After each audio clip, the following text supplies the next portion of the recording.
Ganito lang kadali kung paano ayusin ang nasirang charging port ng ating NMAX version 2. So tara mga boss, samahan nyo ako.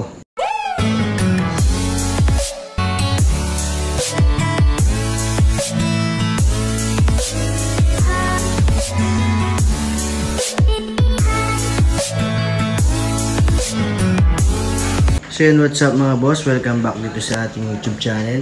So ang gagawin natin ngayong araw guys, ayusin natin itong ating charging port nitong ating NMAX version 2. So sa mga nasiraan ng charging port dyan dito sa ating NMAX, so napakadali lang niyang iayusin guys. So madali lang, sobrang dali lang. So ito, papakita ko sa inyo kung paano nasira yung sa akin.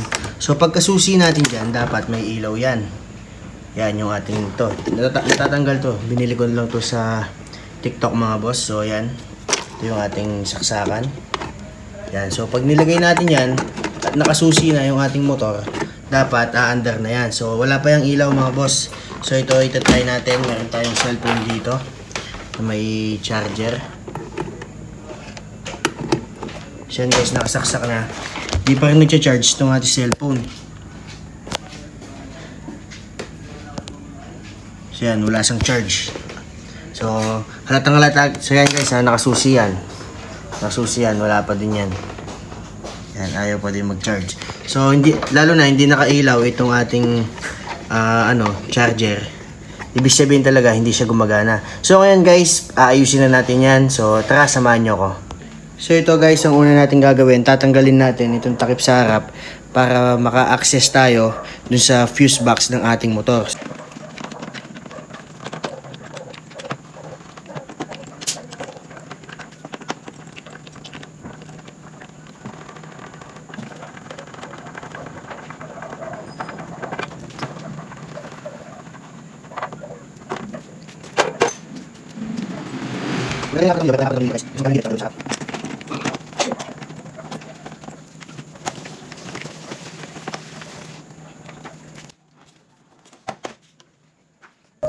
So yun mga boss, may access na tayo dito sa ating fuse box. So na-open na natin mga boss itong harap. So una natin gagawin, bubuksan natin to mga boss. So yan, pagka bukas natin, mababasa natin dito yung kanyang mga fuse. So EFI, backup, main, ignition, head, terminal A. So meron siyang spare mga boss. Ito yung mga spare natin. Ibig sabihin yan, kapag may nasira dito, pwede kayong kumuha dito. So ito yung mga extra fuse natin. So ang papalitan natin dyan guys, itong number 5, yung pinaka mababa. So ayan, ito yung natin, fuse natin para dun sa ating charging port. So papalitan natin mga boss, tingnan natin kung gagana nga ba.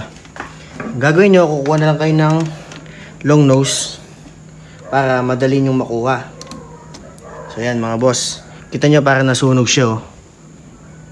Yan, kita nyo mga boss, para siyang sunog. Yan. So papalitan natin siya guys. Kukuhanin natin tong spare dito na number 5. Pagkabunot natin, tingnan muna natin siya kung okay pa. Yan, okay pa naman mga boss, kasi hindi pa nagagamit. So hindi naman nakasaksak to, talagang nakatabi lang dyan. So i-install na natin. So yan, pag nasaksak na natin mga boss, huwag muna nating ibabalik yung takip. Check muna natin kung talagang gumagana na yung ating charging port nitong ating NMAX version 2. So ito na mga boss, testingin na natin itong ating charging port. So sususian natin yan. So yan mga boss, kita nyo umilaw na. Ibig sabihin yan mga boss, gumagana na yung ating charging port. So try natin mga boss kung talagang magcha-charge ba itong ating cellphone. So sasaksak na natin dito ulit. Yan mga boss, nakasaksak na. Yun, umilaw na. So yun, charge. Yan mga boss, charging na yung ating cellphone. So ganun lang kadali mga boss. Kita nyo naman kung gaano ka-solid yun. So yun lang mga boss, basic na basic, diba? So papakita ko sa inyo yung ating fuse box. So meron tayong EFI, backup, main, ignition, head, tsaka terminal. So yung number 5 mga boss, yung pinalitan natin. Ito siya mga boss. Hindi ko alam kung paano ito nasira. Basta pagka bukas ko ng motor ko, gagamitin ko yung charger, hindi na siya gumana. So yun mga boss, napalitan na natin itong number 5 para sa ating charging port. So yun lang, napakadali lang mga boss. Kung may natutunan kayo, please like, share, and subscribe dito sa ating YouTube channel. Maraming salamat mga boss, hanggang sa muli. Maraming salamat, bye bye.